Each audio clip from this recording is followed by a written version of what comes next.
AI ChatGPT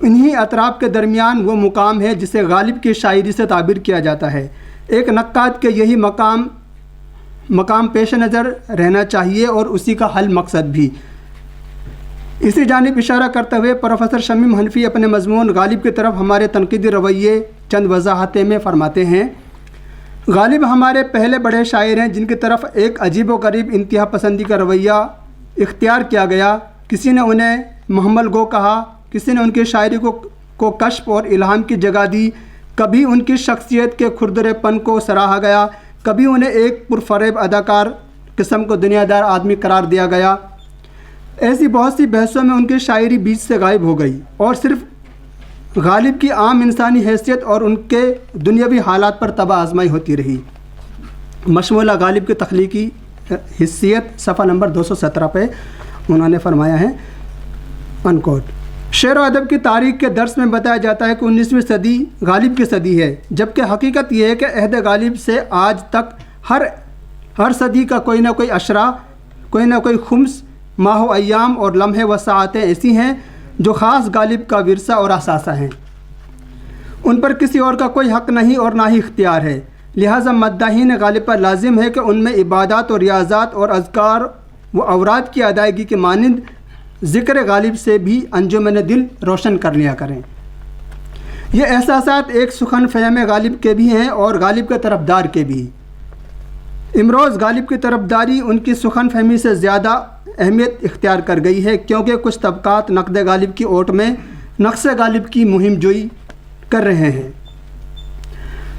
غالب خواہ کسی بھی صدی کے شاعر ہوں، ان پر تنقید کا سلسلہ خواہ کسی قدر طویل ہو، مگر جس قدر ترقی پسند تحریک سے وابستہ ادیبوں نے غالب تنقید کو اپنی خصوصی دلچسپی کا موضوع بنایا، یہ بے نظیر ہے۔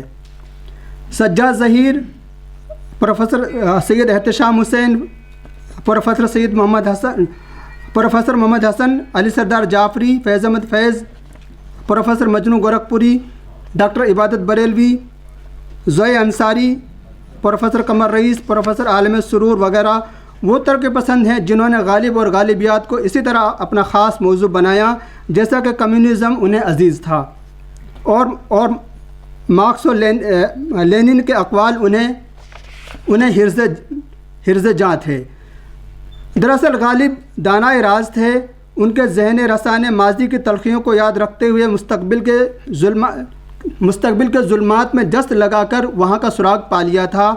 وہ اقبال کے کہنے سے بہت پہلے اپنے من میں ڈوب کر سراغ زندگی پا گئے تھے۔ حقیقت تو یہ ہے کہ غالب کے فلسفہ اخلاق میں ترقی پسند رجحانات شامل تھے۔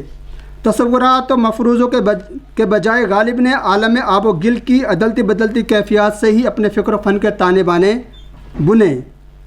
اسی کا ادراک ترقی پسندوں کو ہوا، لہٰذا اپنی ویژن کی پختگی اور اپنے مشن کی عالمگیر ترسیل کی خاطر انہوں نے غالب کو شعوری طور پر اپنا لیا۔ حالانکہ انہوں نے نذیر اکبر آبادی، رومی و حافظ، سعدی و شیرازی اور دیگر عالمی مفکرین کو بھی اپنے نصاب میں شامل کیا، تاہم غالب کو انہوں نے سنگھاسن کے سمراٹ کا عہدہ بخشا، بلکہ سجاد ظہیر نے تو انہیں اپنی سب کا شاعر گردانتے ہوئے انہیں عظیم ترقی پسند شاعر کہہ کر ان کی شان میں ایک طویل مضمون تحریر کر ڈالا۔ اس مضمون کے تعلق سے ایک ذرا سی وضاحت یہ ہے کہ دراصل ان کی جو کتاب روشنائی ہے اس میں سے کسی صاحب نے چیدہ ان کے جو خیالات تھے غالب کے تعلق سے ان کو یکجا جمع کر کے ریختہ پہ ڈال دیا ہے، تو یہ اسی مضمون کی جانب اشارہ ہے۔ دراصل سجاد ظہیر نے کوئی مستقل مضمون نہیں لکھا اس کی، تو یہ وضاحت ضروری تھی۔ اس سے جہاں ایک طرف غالب کی محدودیت کو وسعت ملی، وہیں ان کی تفہیم کے نئے در بھی واہ ہوئے۔ اسی طرح غالب مختلف زاویے سے ہی ہمارے سامنے آتے رہے۔ آخری پیراگراف ہے، پروفیسر فاروق بخشی صاحب کا کارنامہ غالب اور ترقی پسند تنقید اسی سلسلۃ الذہب کی کڑی ہے جس میں شامل پیش لفظ اور مبسوط مقدمے سمیت 23 گراں قدر مضامین و مقالات اس کی شہادت دیتے ہیں کہ واقعی غالب کسی طور کم ترقی پسند نہیں تھے۔ گو ان کا زمانہ کوئی بھی ہو، ان کے افکار، ان کے نظریات، ان کا وجدان و عرفان، ان کی شعریات، ان کے تلازمات و انسلاکات سے یہی حویدہ ہوتا ہے۔ اس کتاب میں شامل تمام مضامین اس حقیقت کے غماز ہیں جو ترقی پسند غالب تنقید سے عبارت ہے۔ MR پبلیکیشنز نئی دہلی کی یہ پیشکش اس کے معیار و وقار اور اہتمام خاص کا مظہر ہے۔ کتاب اپنے ظاہر و اندرونی مشمولات کے سبب نہ صرف وقت رکھتی ہے بلکہ غالبیات کے باب میں ایک شاہکار اضافہ بھی ہے۔ بہت بہت شکریہ۔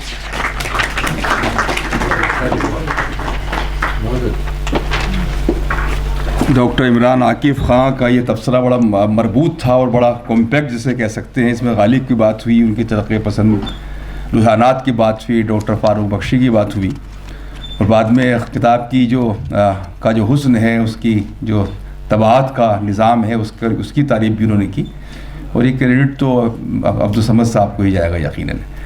انہوں نے یہ بھی کہا جو غالب کی ترقی پسندی کی جانب اشارے کی، اور غالب تو ترقی پسند ہی تھے، چاہے وہ شاعری کی ترقی پسندی ہو یا پھر سب سے بڑی بات جو مجھے جیسا طالب علم سمجھتا ہے کہ اگر کوئی شخص انسانی سربلندی کی بات کرتا ہے تو وہ ترقی پسند ہے، اور غالب کے یہاں یہ چیزیں جا بجا ملتی ہیں، اور ان کا تو ایک بنیادی اصول تھا کہ کبھی شہنشاہوں کے آگے، تھیوکریٹس کے آگے، اشراف کے آگے سر کو نہیں جھکانا چاہیے۔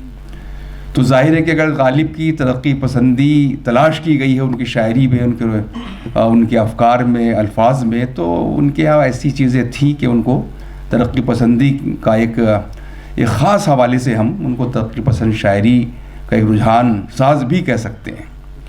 میں اب چاہتا ہوں کہ محترم ڈاکٹر ابراہیم افسر صاحب، یہ بھی بہت زبردست اسکالر ہیں اور بہت فعال ہیں، یہ ان کی مطلب ایک کتاب کی دھوم ختم نہیں ہوتی اور دوسری کتاب کا اعلان ہو جاتا ہے، پھر وہ چھپ جاتی ہے اور پھر اس پر بہت تیزی کے ساتھ تبصرے بھی آتے ہیں۔ تو محترم ڈاکٹر ابراہیم افسر صاحب سے میں گزارش کر رہا ہوں، دیکھیے اس کتاب پر کراچی تک ان کا مضمون پہنچ گیا ہے ماشاءاللہ، تو آپ تشریف لائیں۔ مرزا غالب اردو ادب کے ناقدین، محققین و شارحین کے پسندیدہ شاعر و نثر نگار ہیں۔ غالب کے زمانے سے تا دم تحریر ان کی حیات، شخصیت، کلام، خطوط، اسفار، عادت و اطوار، نظریات و افکار، روشن خیالی سے متعلق لاتعداد کتابیں منظر عام پر آ چکی ہیں۔ غالب پر لکھے گئے مقالوں اور مضامین کی تعداد بھی ہزاروں سے تجاوز کر چکی ہے۔ خود غالب کی زندگی میں ان کا کلام 5 مرتبہ شائع ہوا، جسے اہل ذوق نے خوب پسند کیا۔ خطوط کا مجموعہ عود ہندی غالب کی زندگی کے آخری ایام میں مطبع مجتبی میرٹھ سے 10 رجب 1285 ہجری مطابق 27 اکتوبر 1868 کو شائع ہوا۔ غالب کے رفیق الطاف حسین حالی نے ان کی حیات اور فکر و فن کو یادگار غالب میں پیش کیا۔ اس کتاب کے منظر عام پر آنے کے بعد غالب شناسی کے باب میں خاطر خواہ پذیرائی ہوئی۔ یادگار غالب کے بعد غالب کے کلام کی مختلف شرحیں بھی منصۂ شہود پر آئیں۔ یہ شرحیں کلام غالب کی گتھیوں کو سلجھانے میں عام قارئین کی معاون و مددگار ثابت ہوئیں۔ مولانا حالی مرزا غالب کی زندگی میں رونما ہونے والے اہم واقعات کے عینی شاہد تھے۔ اگر مولانا حالی یادگار غالب تحریر نہ کرتے تو ممکن ہے دنیا کے سامنے مرزا غالب کی زندگی کے بہت سے گوشے واضح نہیں ہوتے۔ مولانا حالی نے یادگار غالب میں غالب کے کلام کی مختصر شرح اپنے انداز میں کی ہے، حالانکہ بعض محققین نے یادگار غالب میں درج کچھ اہم واقعات پر گرفت بھی کی۔ محققین کا خیال ہے کہ مولانا حالی نے اپنے ممدوح کی ہر جگہ تعریف کی ہے اور اصل واقعات میں تخفیف و تحریف کر غالب کی شخصیت کو مجروح ہونے سے بچایا۔ ان اعتراضات کے باوجود مرزا غالب کی زندگی کو سمجھنے اور پرکھنے کے لیے یادگار غالب کی اہمیت میں آج تک ذرہ برابر کمی نہیں آئی ہے۔ ایک زمانہ گزرنے کے باوجود مرزا غالب کے کلام میں پنہاں نشاتیہ پیغام، فن و فلسفے کو محققین کے علاوہ ناقدین نے بھی اپنی توجہ کا مرکز بنایا ہے۔ حالانکہ بعض ناقدین نے اپنی تنقیدی تحریروں میں مرزا غالب کو فلسفی شاعر، بت شکن شاعر، ترقی پسند نظریات کا مبلغ شاعر، عزم و استقلال کا شاعر، بے یار و مددگار شاعر، مغل دربار کا شاعر، قصیدہ خواں شاعر، سائنسی تجربات کو اپنی شاعری میں برتنے والا شاعر، دوربین شاعر وغیرہ وغیرہ القاب سے نوازا ہے، اور یہ سلسلہ 1.5 صدی گزر جانے کے بعد بھی جاری و ساری ہے۔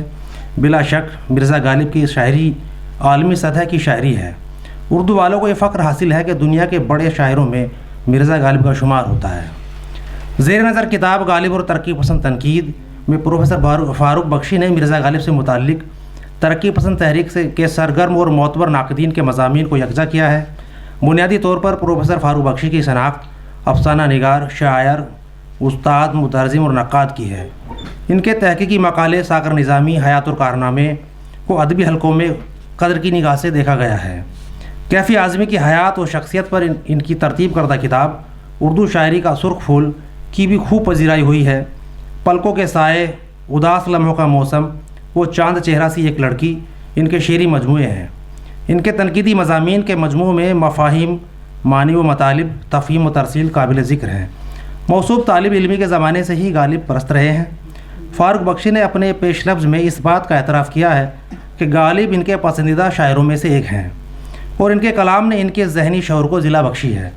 یہاں تک کہ میرٹھ کالج میرٹھ میں جب وہ زیر تعلیم تھے تو ان کے استاد ڈاکٹر بشیر بدر نے غالب کے اشعار کو انوکھے اور مختلف مطالب و مفاہیم سے انہیں روشناس کرایا۔ انہوں نے اس بات کا بھی اعتراف کیا کہ غالب پر ایک کتاب لکھنا چاہتے تھے تاکہ غالب شناسوں میں ان کا نام درج ہو جائے۔ یہ سب باتیں سر نے اپنے مقدمے میں لکھی ہیں۔ پروفیسر صادق کی ایما پر اور مشورے پر انہوں نے اس کتاب کا ڈول ڈالا۔ فاروق بخشی کی کاوشوں کا ثمرہ غالب و ترقی پسند تنقید کی شکل میں ہمارے سامنے موجود ہے۔ پروفیسر صادق نے پروفیسر فاروق بخشی کی اس اہم ادبی تالیف اور کارنامے کے بارے میں لکھا۔ زیر نظر کتاب غالب اور ترقی پسند تنقید ان کی حالیہ کتاب ہے، جس میں اس اچھوتے موضوع پر تقریباً تمام اہم ترقی پسند ناقدین کے بہترین مضامین شامل ہیں۔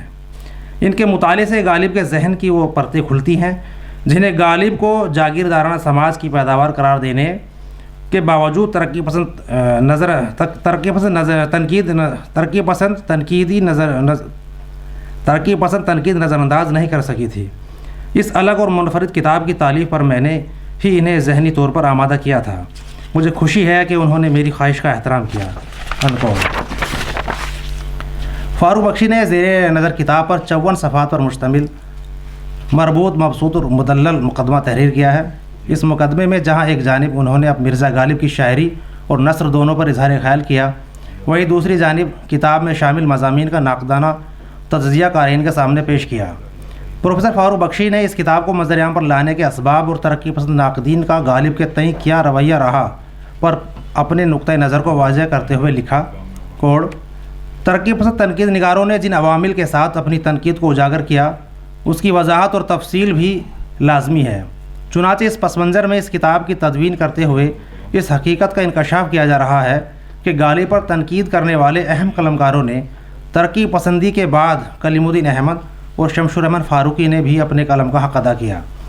اس کتاب کی تدوین کا مقصد یہی ہے کہ غالب اور ترقی پسند تنقید کی ضرورت اور اہمیت کو واضح کیا جائے تاکہ اردو کے قارئین کو اندازہ لگانے میں سہولت ہو کر دوسرے ناقدین نے غالب کی پذیرائی کس اندازے سے کی اور ترقی پسند ناقدوں نے غالب کے موقف کو کس پس منظر میں واضح کیا ہے۔ اس حقیقت کو نمائندگی دینے کے لیے غالب اور ترقی پسند تنقید کے زیر عنوان اہم ترقی پسند قلمکاروں کی نگارشات کو یکجا کیا جا رہا ہے تاکہ ادب دوستوں کے مطالعے میں ترقی پسند تنقید کے پس منظر میں ان حقائق کو پیش کیا جائے جس کے توسط سے ترقی پسند تنقید اور غالب کی شخصیت اور ان کے عہد کو نمایاں کرنے میں سہولت فراہم ہو جائے۔ پروفیسر عتیق اللہ نے زیر نظر کتاب کا مجموعی احاطہ اپنے تاثرات میں پیش کیا ہے۔ انہوں نے اپنے تاثرات میں اس بات کو واضح کیا کہ پروفیسر فاروق بخشی پروفیسر قمر رئیس کے چہیتے شاگردوں میں سے تھے۔ پروفیسر قمر رئیس کو فاروق بخشی سے بہت سی امیدیں وابستہ تھیں، وہ اپنے استاد کی امیدوں پر کھرے اترتے ہیں۔ پروفیسر عتیق اللہ نے اس کتاب میں شامل مضامین کے بارے میں لکھا کہ سب سے اہم بات یہ ہے کہ ان مضامین میں غالب کو ایک ترقی پسند کے طور پر سمجھنے کے بجائے مجموعاً ان کی فکر کی معنی خیزی، ان کی بلیغ دور فہمی، ان کی وسوع نظری اور اس معنویت کے مختلف پہلوؤں کی طرف متوجہ کرنے کی کوشش کی گئی ہے جو ہر دور کی حیثیت سے مربوط ہوتی جاتی ہے۔ پروفیسر فاروق بخشی نے زیر نظر کتاب میں ترقی پسند تحریک سے وابستہ ناقدین کے 22 مضامین کو شامل کیا ہے۔ فاضل مضمون نگاروں میں سجاد ظہیر، سید احتشام حسین، محمد حسن، سردار جعفری، فیض احمد فیض، مجنو گورکھپوری، عبادت بریلوی، زوئے انصاری، ممتاز حسین، قمر رئیس، علی احمد سرور، کرشن چندر، سید محمد عقیل، علی احمد فاطمی، پروفیسر صادق، اصغر علی انجینئر، راج نارائن بہادر گوڑ اور علی جاوید کے اسماء قابل ذکر ہیں۔ فاضل مضمون نگاروں میں سجاد ظہیر خود ترقی پسند تحریک کے بانیان میں سے ہیں۔ احتشام حسین، علی احمد سرور اور عبادت بریلوی مجنو گورکھپوری ممتاز حسین کی تنقیدی حیثیت، مقام و مرتبے سے ہم سب واقف ہیں۔ کرشن چندر خود لیجنڈ فکشن نگار تھے. فیض احمد فیض اور سردار جعفری وغیرہ شعراء نے اس تحریک کو اپنے خون جگر سے سینچا تھا. قمر رئیس، سید عقیل احمد، علی احمد فاطمی، اصغر علی انجینئر، راز بہادر گوڑ، علی جاوید اور صادق نے اپنے پیشروؤں کے نقش قدم کا تتبع کیا. اس کتاب کے منظر عام پر آنے سے قارئین غالب کی شاعری میں ترقی پسند ناقدین کی دلچسپی کے اہم عناصر سے بھی واقف ہوئے ہیں. ساتھ ہی فاروق بخشی کی غالب شناسوں میں اپنا نام لکھوانے کی دلی خواہش بھی پائے تکمیل کو پہنچی، چونکہ فاروق بخشی کا زاد بوم میرٹھ ہے اور میرٹھ سے غالب کا تعلق بہت گہرا رہا ہے. یہاں پر ان کے مداحوں اور شاگردوں کی بڑی تعداد موجود تھی. خود میرٹھ میں غالب نواب شیفتہ سے ملاقات کرنے گئے تھے. کاتب برہان کے قضیے اور مرزا رحیم بیگ کی تنقیدی کتاب سات برہان نے غالب کو خوب پریشان کیا. عود ہندی کی اشاعت اور مولانا شوکت میرٹھی کی شرح دیوان غالب بھی اسی شہر سے ضائع ہوئیں. شوکت سبزواری نے فلسفہ کلام غالب میں غالب کے نظریات و افکار میں موجود فلسفے پر تحقیقی و تنقیدی گفتگو کی ہے. اس لحاظ سے فاروق بخشی نے زیر نظر کتاب کو مرتب کر کے میرٹھ میں غالب شناسی کی روایت کو مزید مستحکم کیا ہے. شکریہ.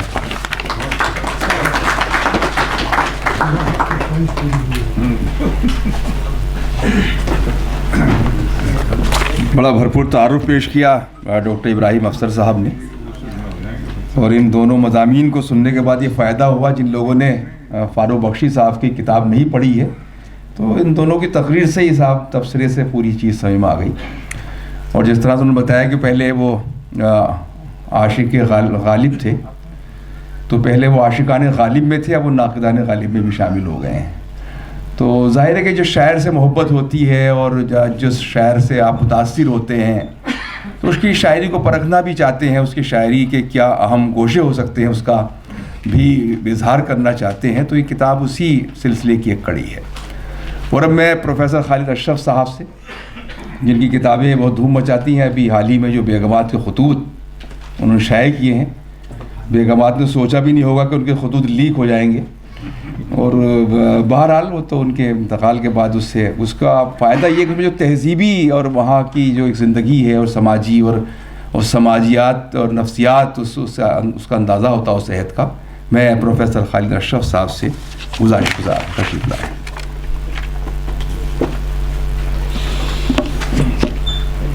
اسٹیج پر تشریف فرما معززین، اساتذہ کرام، خواتین و حضرات، میں سب سے پہلے فاروق بخشی صاحب کو مبارکباد دیتا ہوں کہ اتنا اچھا جلسہ انہوں نے جمایا، اور ظاہر ہے کہ اس میں ایوان غالب کی جب تک رہنمائی اور سرپرستی شامل نہ ہوتی، ڈاکٹر ادریس صاحب کی، قدوئی صاحب کی، تو یہ جلسہ کامیاب نہیں ہو سکتا تھا. فاروق بخشی جو ہیں، یہ بار بار ہم ایک دوسرے کے راستے میں آتے رہے، ٹکراتے کے لفظ تو نہیں کہوں گا میں، کیونکہ میں یہاں تھا، یہ سب جگہ تھے، میرٹھ میں بھی تھے، یہ غازی آباد میں بھی تھے، یہ کوٹا میں بھی تھے، ادے پور میں بھی تھے، حیدرآباد میں بھی تھے، اور اب نوئیڈا میں ہیں. خاصی فعال اور ڈائنامک شخصیت ہیں. اور ایک خوبی جو ہے ان کی نا، ان کے مزاج کی ہے. میں بھی چاہتا تھا کہ میرا مزاج ایسا ہوتا ہے، لیکن ہوا نہیں ایسا. میٹھے ہیں، بہت مہذب ہیں، شائستہ ہیں، بات کرنے کا ہنر جانتے ہیں، اور اس ہنر مندی کی انتہا یہ کہ شاعری کرتے ہیں، اچھی شاعری کرتے ہیں. اور اس پہ سہاگا یہ ہے کہ آواز بہت اچھی ہے، بلکہ ابن کمل صاحب نے تو ان کو کوئل جیسی آواز لکھ دیا. تو میرے خیال میں کوئل جیسی آواز تو نہیں ہے، لیکن محمد رفیع جیسی تو ہوگی کم سے کم. میری کم علمی یہ رہی کہ میں کسی ایسے مشاعرے میں شریک نہیں ہو سکا جس میں فاروق صاحب نے کلام اپنا سنایا ہو. مشاعروں میں تھوڑا ہی بہت ہی گیا، میں بہت زیادہ وقت نہیں دیا، اور کچھ زیادہ لکھ دیا میں نے. اب میں لگاتار ہی محسوس کر رہا ہوں کہ ضرورت سے زیادہ لکھ دیا، اور ریڈروں کی تلاش کر رہا ہوں میں، قارئین نہیں مل رہے مجھے. خیر، یہ ایک الگ مسئلہ ہے. ایک بات جو بار بار غالب کی ترقی پسندی کے حوالے سے کہی جا رہی ہے،